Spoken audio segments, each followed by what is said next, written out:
السلام علیکم ورحمۃ اللہ وبرکاتہ۔ الحمد للہ رب العالمین، الحمد للہ نحمده ونستعینه ونستغفره ونؤمن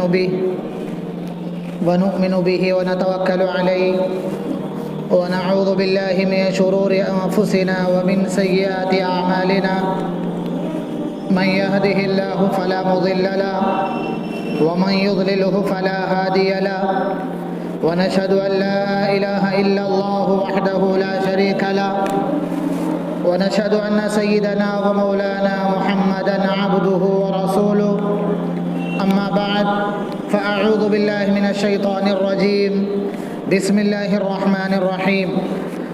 وعد الله الذين آمنوا منكم وعملوا الصالحات ليستخلفنهم في الأرض، وقال الله تبارك وتعالى ولا تهنوا ولا تحزنوا وأنتم الأعلون إن كنتم مؤمنين، وقال رسول الله صلى الله عليه وسلم يد الله على الجماعة من شذ شذ في النار، أو كما قال عليه الصلاة والسلام۔ محترم حضرات، سامعین کرام، عزیز دوستوں اور ساتھیوں،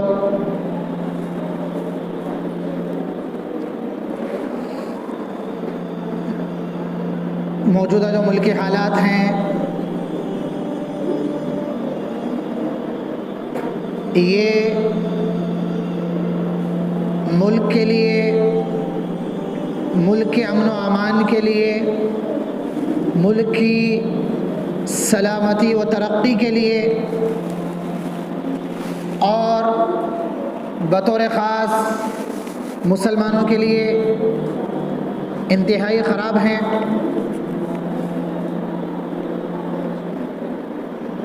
اور مختلف قسم کے فرقہ پرست لوگ اور مختلف قسم کے جذباتی لوگ مختلف قسم کی باتیں کر رہے ہیں، اور مختلف قسم کی باتیں کانوں میں پڑ رہی ہیں۔ لوگوں کا، فرقہ پرستوں کا اس قدر بد زبان ہونا اور فرقہ پرستوں کا اپنی زبانوں پر کنٹرول کا نہ ہونا، یہ ایک قسم کی بوکھلاہٹ ہے، اور شاید ان کو ان کی تنزلی و ناکامی کا یقین ہو چکا ہے۔ بہرحال چونکہ ہم مسلمان ہیں اور اس ملک میں صدیوں سے رہ رہے ہیں، اس ملک میں ہم صدیوں سے رہ رہے ہیں، اور اس ملک سے ہم مسلمانوں کا بہت ہی گہرا تعلق ہے۔ اس ملک کی ہر چیز میں مسلمانوں کا برابر حصہ رہا ہے۔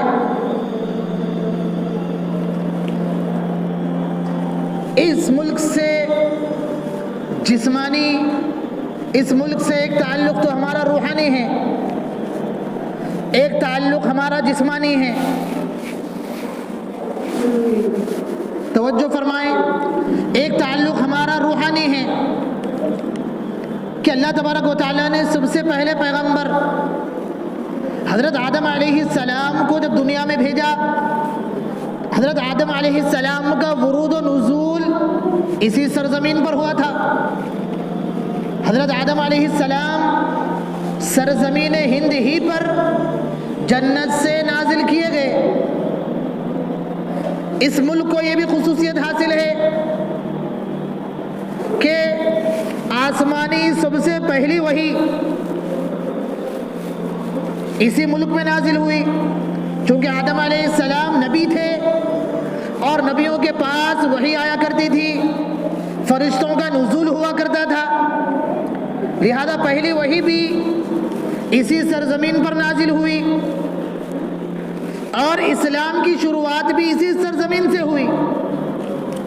یہاں ایک نقطہ ذہن میں رہے، اسلام دین محمدی کا نام نہیں ہے، ہر پیغمبر کے دین کا نام اسلام تھا۔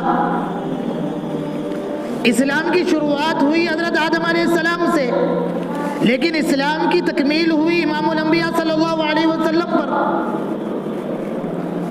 تمام پیغمبروں کے مذہب کا نام اسلام تھا، البتہ کچھ طریقے بدلتے رہے، شریعتیں بدلتی رہی، لوگوں کے مزاج کی وجہ سے، لوگوں کی سہولت کی وجہ سے احکام میں کم و زیادتی ہوتی رہی، لیکن بہرحال اسلام کی شروعات بھی اسی ملک سے ہوئی۔ بعض لوگ کہتے ہیں کہ اسلام باہر سے آیا، اصل بات تو یہ ہے کہ باہر گیا ہی یہاں سے۔ اسلام کی شروعات اسی سرزمین سے ہے اور یہیں سے دوسرے ملکوں میں اور دنیا کے اندر پھیلا۔ البتہ دین محمدی، آپ صلی اللہ علیہ وسلم کی جو شریعت ہے، وہ شریعت مکہ مکرمہ سے ہندوستان میں آئی۔ شریعت کہتے ہیں مخصوص احکام کو، تعلیمات کو، ورنہ ہر پیغمبر کا مذہب، ہر پیغمبر کا جو دین تھا اسے اسلام کہتے ہیں۔ آپ صلی اللہ علیہ وسلم کی تعلیمات بعد میں آئی اور مسلمان اور آپ صلی اللہ علیہ وسلم کے ماننے والے تقریباً 13 صدی سے اس ملک میں ہیں۔ آپ صلی اللہ علیہ وسلم ہی کے زمانے سے مسلمان یہاں پائے جاتے ہیں اور عرب والوں کے اس ملک سے بہت قدیم تعلقات ہیں۔ تاریخ سے بات ملتی ہے کہ عیسیٰ علیہ السلام کے زمانے سے پہلے ہی عرب کے لوگ یہاں آتے جاتے رہے۔ عرب کے جو تاجر تھے وہ حضور صلی اللہ علیہ وسلم سے پہلے اور عیسیٰ علیہ السلام سے پہلے ہی تجارتی غرض سے لوگ آیا جایا کرتے تھے۔ جب آپ صلی اللہ علیہ وسلم نبی بنائے گئے، اللہ کے نبی کی حیات ہی میں اسلام اس ملک میں پہنچ چکا تھا اور بہت سارے لوگوں نے اسلام قبول کیا۔ ہندوستان میں سب سے پہلے اسلام مالابار اور سرندیپ کے جزیرے میں داخل ہوا اور عرب تاجروں کے ذریعے، اور عوام تو عوام، ان علاقوں کے بادشاہوں نے اسلام قبول کیا۔ مالابار کا بادشاہ جس کا نام ملتا ہے زمورن سامری، اس نے یہاں پر رہتے ہوئے چاند کے 2 ٹکڑے ہوتے ہوئے دیکھا۔ جس وقت شق القمر کا معجزہ آپ صلی اللہ علیہ وسلم نے دکھوایا تو یہاں کے بادشاہ کی نگاہ چاند پر تھی۔ اس نے دیکھا کہ چاند کے 2 ٹکڑے ہوئے، ایک ٹکڑا ادھر ایک ٹکڑا ادھر، پھر اس کے بعد چاند مل جاتا ہے۔ تو بادشاہ بڑا پریشان ہوا کہ آخر یہ کیا ماجرا ہے۔ عرب کے لوگوں سے بات مشہور ہوئی علاقے میں کہ اللہ کے نبی کا معجزہ یہ تھا کہ اللہ کے نبی نے عرب میں انگلی کے اشارے سے چاند کے 2 ٹکڑے کیے تھے۔ تو تاریخ ملتی ہے کہ یہ بادشاہ سفر کر کے اللہ کے نبی صلی اللہ علیہ وسلم کے پاس پہنچا اور اسلام قبول کر کے دوبارہ واپس آیا۔ اسلام تو اللہ کے نبی ہی کے زمانے سے اس ملک میں پایا جاتا ہے اور باضابطہ فوجی طور پر، سپاہیوں کے طور پر پہلی صدی ہی میں 710 عیسوی میں محمد بن قاسم کے ذریعے ایک حکومتی سطح پر یا حاکمانہ طور پر ہندوستان کے کچھ علاقوں میں اسلام آیا۔ محمد بن قاسم نے سن 710 عیسوی میں محمد بن قاسم نے سرحدی علاقے پر اسلامی حکومت قائم ہوئی اور عرب کے حکمراں ہی خلافت بنو امیہ کے لوگ ہی یہاں کے ان چند سرحدی علاقوں پر عرب کے لوگوں کے ہی حاکم متعین ہوتے تھے۔ اس کے بعد 11ویں صدی کے شروع میں محمود غزنوی نے دوبارہ ہندوستان پر حملہ کیا۔ سن 1025 میں محمود غزنوی نے ہندوستان کا رخ کیا اور ہندوستان کے کچھ علاقوں کو اس نے بھی فتح کیا۔ کچھ سرحدی علاقے تھے۔ محمود غزنوی کے بعد شہاب الدین غوری، یہ غزنی کا دوسرا بادشاہ ہے۔ باضابطہ اس نے سن 1206 میں دہلی کو فتح کیا۔ اسی وقت سے تقریباً 6.5 صدی تک اس ملک کی سینٹرل بادشاہی، اس ملک کی سب سے بڑی حکومت مسلمانوں کے ہاتھ میں رہی۔ شہاب الدین غوری افغانستان کا تھا، اس نے ہندوستان کو فتح کیا۔ فتح کے کیا وجوہات تھے، ہندوستان کی طرف کیوں حملہ کیا، وہ ایک تفصیل طلب گفتگو ہے۔ بہرحال شہاب الدین غوری نے اپنا نائب قطب الدین ایبک کو یہاں کا نگران بنا دیا اور شہاب الدین غوری واپس ہو گیا۔ اور شہاب الدین غوری ایک انصاف پسند بادشاہ تھا۔ اس زمانے میں جو لڑائیاں ہوئی وہ لڑائیاں سیاست سے تعلق رکھتی ہیں۔ ان لڑائیوں کا مذہب سے کوئی تعلق نہیں تھا۔ آج لوگ ان بادشاہوں کی جنگوں کا ایسا خاکہ پیش کر رہے ہیں، ان لڑائیوں کو بھی مذہبی لڑائی شمار کر کے اور ان کو بھی مذہبی رنگ دے کر لوگوں کو ورغلا رہے ہیں۔ محمد بن قاسم نے 17 حملے ہندوستان پہ کیے، لیکن 32 حملے تو اس نے مسلمان بادشاہوں پر کیے۔ زیادہ حملے تو اس کے مسلمان حکومتوں پر تھے۔ مقصد اسلام پھیلانا نہیں تھا، بلکہ مقصد حکومت کرنا تھا۔ اگر اسلام پھیلانا مقصود ہوتا تو پھر مسلمان بادشاہوں پر 35 حملے کرنے کی کیا ضرورت تھی؟ وہاں تو مسلم بادشاہ ہی تھے۔ ان بادشاہوں کا مقصد صرف حکومت کرنا تھا، اسلام پھیلانا اور لوگوں کو زبردستی کرنا یہ ہرگز مقصود نہیں تھا۔ بہرحال شہاب الدین غوری جب پہلی مرتبہ حملے کیا، ایک حملے میں ناکام ہو گیا۔ نہر والا ایک علاقہ تھا ہندوستان کا، اس زمانے میں ہندوستان، پاکستان، افغانستان، بنگلہ دیش، سری لنکا، یہ تمام کے تمام سندھ یعنی ہندوستان کہلاتے تھے۔ شہاب الدین غوری نے نہر والا پر حملہ کیا لیکن ناکامی ہوئی۔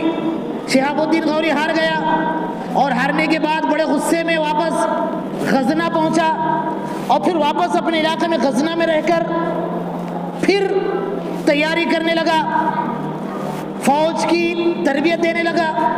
تو اتنے میں ایک آدمی نے کہا کہ بادشاہ سلامت، نہر والا کا یعنی جہاں سے ہم ہار کر آئے ہیں وہاں کا ایک غیر مسلم سوداگر غزنہ میں تجارت کی غرض سے 10 لاکھ کا مال لے کر آیا ہے۔ بادشاہ تک بات پہنچائی کہ بادشاہ سلامت، ابھی ہم جہاں سے ہار کر آئے ہیں نہر والا سے، وہاں کا غیر مسلم تاجر 10 لاکھ کا مال لے کر ہمارے علاقے میں آیا ہوا ہے، اگر آپ اشارہ کریں تو مال ضبط کر لیں۔ تو شہاب الدین غوری نے کہا اگر وہ تاجر اس وقت وہاں ملتا تو ہمارے لیے جائز تھا کہ ہم اس کا مال ضبط کر لیتے، لیکن وہ تاجر ہمارے علاقے میں آ چکا ہے، ہماری پناہ میں آ چکا ہے، لہذا جو ہماری پناہ میں آئے اسے تکلیف پہنچانا، اس کے مال پر حملہ کرنا یہ جائز نہیں۔ امن و انصاف، عدل یہ بہت اعلیٰ درجے کا تھا، اور اس نے اپنا نائب اپنے غلام کو بنایا۔ قطب الدین ایبک غلام تھا، اور اس نے دہلی کی حکومت کا آغاز کیا۔ سن 1206 سے دہلی میں مسلمانوں کی حکومت شروع ہوئی۔ تقریباً 650 سال جنگ آزادی تک، 1857 تک یا 1947 تک، بہادر شاہ ظفر تک مسلمانوں کی حکمرانی رہی، اور تقریباً 7 خاندانوں نے اس ملک پر حکومت کیا۔ سب سے پہلے غلاموں نے حکومت کیا۔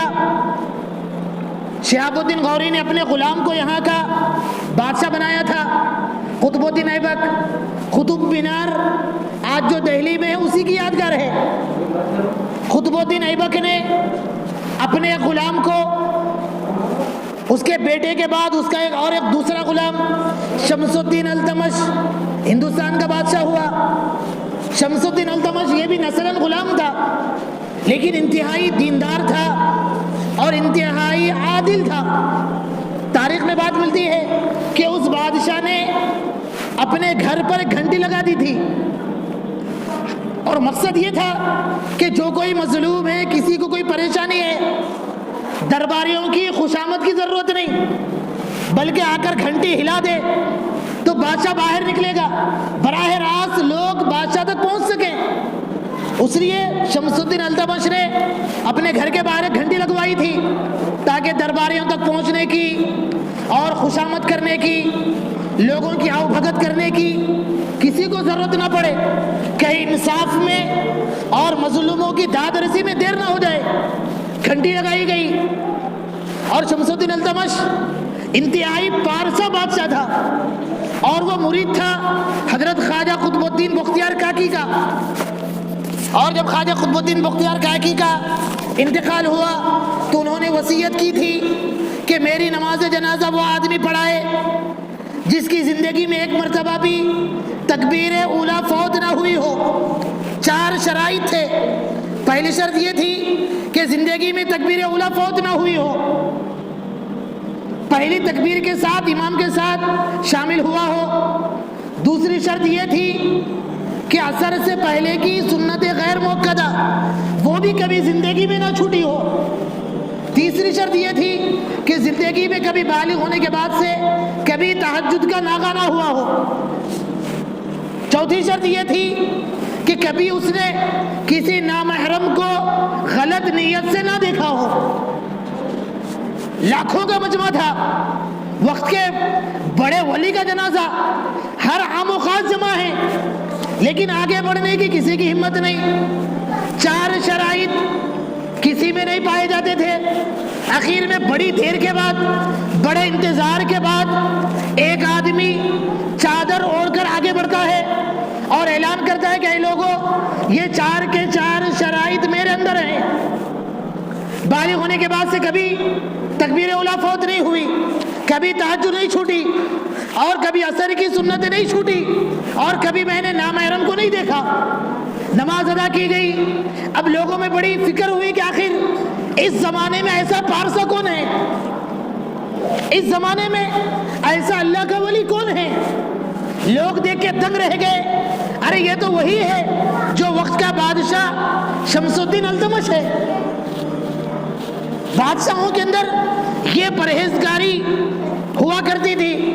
ہندوستان میں جیسے بادشاہ گزرے ہیں، تاریخ میں ایسے بادشاہوں کا ثانی ملنا بہت مشکل ہے۔ ایسے ایسے بادشاہ اس سرزمین پر گزرے ہیں، ان کی مثال اور دنیا میں اور مسلم بادشاہوں میں خلافہ کے بعد ملنا مشکل ہے۔ شمس الدین التمش کے بعد اور غلامان خاندان کی حکومت رہی تقریباً 97 سال، 97 سال ان کی حکومت رہی۔ اس کے بعد دوسرا خاندان عروج میں آیا، خلجی خاندان، اور اس کی حکومت 30 سال رہی۔ جلال الدین خلجی، علاؤ الدین خلجی اسی خاندان کے فرد تھے۔ اس کے بعد تغلق خاندان کی حکومت بنی، انہوں نے 94 سال 94 سال حکومت کی۔ اس کے بعد سید خاندان کی حکومت بنی، انہوں نے 37 سال حکومت کی۔ اس کے بعد حکومت بنی لودھی خاندان کی، انہوں نے 75 سال حکومت کی۔ اس کے بعد خاندان بنی مغلیہ حکومت کی، درمیان میں سوری خاندان نے 16 سال حکومت کی۔ مغلیہ سلطنت نے، مغلیہ خاندان نے اس سرزمین پر سب سے لمبی حکومت کی، 315 سال مغلیہ سلطنت نے حکومت کی، 315 سال، تقریباً 14 بادشاہ اس سلطنت میں گزرے۔ انہوں نے ملک کو بڑی ترقی دی۔ یہاں پر میں اپنی بات کو سمیٹتے ہوئے چند بنیادی باتوں کی طرف اشارہ کرنا چاہتا ہوں۔ اس ملک کی حفاظت بھی مسلمانوں نے کی۔ یہ باتیں توجہ سے سنی جائے۔ اس ملک کی حفاظت میں مسلمان بادشاہوں کا بڑا کردار ہے۔ سن 1258 میں تاتاریوں کی حکومت، منگولوں کی حکومت بڑے عروج پر تھی۔ منگولوں نے بغداد، جو اس وقت دنیا کا سب سے ترقی یافتہ شہر تھا اور دنیا کی سب سے زیادہ آبادی والا شہر تھا، ہلاکو خان نے، منگولوں نے اس کی اینٹ سے اینٹ بجا دی۔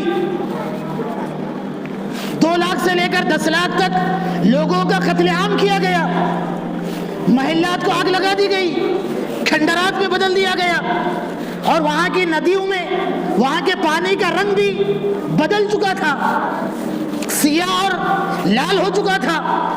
اس پورے علاقے کی، شہر کی پوری تاریخ ہی بدل دی، اور مسلمانوں کی بڑی حکومت خلافت عباسیہ کا خاتمہ کر دیا۔ اس کے بعد انہوں نے ہندوستان کا رخ کیا، لیکن ہندوستان کے بادشاہ نے، تغلق خاندان نے ان منگولوں کا، تاتاریوں کا بڑا مقابلہ کیا، اور مسلمان بادشاہوں کا یہ بڑا کارنامہ ہے۔ اگر مسلمان بادشاہ مقابلہ نہ کرتے، شاید آج یہ ملک جس نقشے میں نظر آ رہا ہے اس نقشے میں نہ ہوتا۔ اور یہاں تک کہ تغلق خاندان کے ایک شہزادے کی موت ہو گئی۔ غیاث الدین بلبن نے تاتاریوں کا مقابلہ کیا، اور اسی تاتاریوں کے مقابلے میں غیاث الدین بلبن کا بیٹا مر گیا۔ اپنے بیٹے کی موت کی وجہ سے صدمہ نہ سہ کر غیاث الدین بلبن مر گیا۔ ملک کی حفاظت کے لیے مسلم بادشاہوں نے جانوں کی قربانی دی۔ اس ملک کی حفاظت میں مسلمانوں کا بڑا کردار ہے، اور اس ملک کی آزادی میں بھی مسلمانوں کا بڑا کردار رہا۔ اگر یہ بات کہی جائے تو بجا نہیں ہے، اگر یہ بات کہی جائے تو بجا نہیں ہے کہ اگر مسلمان تحریک آزادی میں شامل نہ ہوتے، تحریک آزادی شروع نہ کرتے، تو ایسا لگتا ہے کہ یہ ملک کبھی آزاد نہیں ہوتا۔ جنگ آزادی کو چھیڑا ہے مسلمانوں نے۔ میرے بھائیوں، یاد رکھنے کی بات ہے، جنگ آزادی کوئی 10-20 سال کی لڑائی نہیں تھی، بلکہ تقریباً 2 صدیوں کی لڑائی تھی۔ 2 صدی لڑی گئی جنگ، جس میں ٹیپو سلطان 1799 میں ٹیپو سلطان کی شہادت ہوئی۔ مفکر اسلام کہا کرتے تھے، انگریزوں کی چال کو بھاپنے والا، انگریزوں کے عزائم کو جانچنے والا سب سے پہلا مرد خدا وہی ٹیپو سلطان تھا، جس نے بھاپ لیا کہ ملک خطرے میں ہے، اور انگریزوں سے لڑائی لڑی۔ 1799 میں سرنگا پٹنم کے معرکے میں ٹیپو سلطان کی شہادت ہوئی، اور سب سے پہلے انگریزوں کے خلاف علم جہاد بلند کرنے والے مسلمان تھے۔ 1803 ہی میں شاہ عبدالعزیز رحمۃ اللہ علیہ نے جہاد کا فتویٰ دیا، اور 1857 میں مغلیہ سلطنت کے آخری چشم و چراغ بہادر شاہ ظفر کو قید کر لیا گیا۔ قید کرنے کے بعد بہادر شاہ ظفر کے 4 بچوں کا سر قلم کیا گیا۔ قلم کر کے تشتوں میں سجا کر بادشاہ کے سامنے لے جایا گیا، 4 جوان بیٹوں کے سر. تو بہادر شاہ ظفر نے کہا کہ تیمور کے شہزادے ایسے ہی ہوا کرتے ہیں. آزادی میں بھی مسلمانوں کی بڑی قربانیاں ہیں. 2 صدی یہ جنگ لڑی گئی، شروع کرنے والے مسلمان ہی تھے. اس ملک کی ترقی یہ بھی مسلمانوں کی مرہون منت ہے، اور اس ملک میں امن و امان یہ بھی مسلمانوں کی دین ہے. یہ بات بھی توجہ سے سننے کے لائق ہے. مسلمانوں نے تقریباً اگر محمد بن قاسم سے شمار کریں تو 1300 سالہ حکومت بنتی ہے. اگر محمود غزنوی سے شمار کریں 750 سالہ حکومت بنتی ہے. اتنی طویل مدت میں کبھی فرقہ وارانہ جنگ نہیں ہوئی،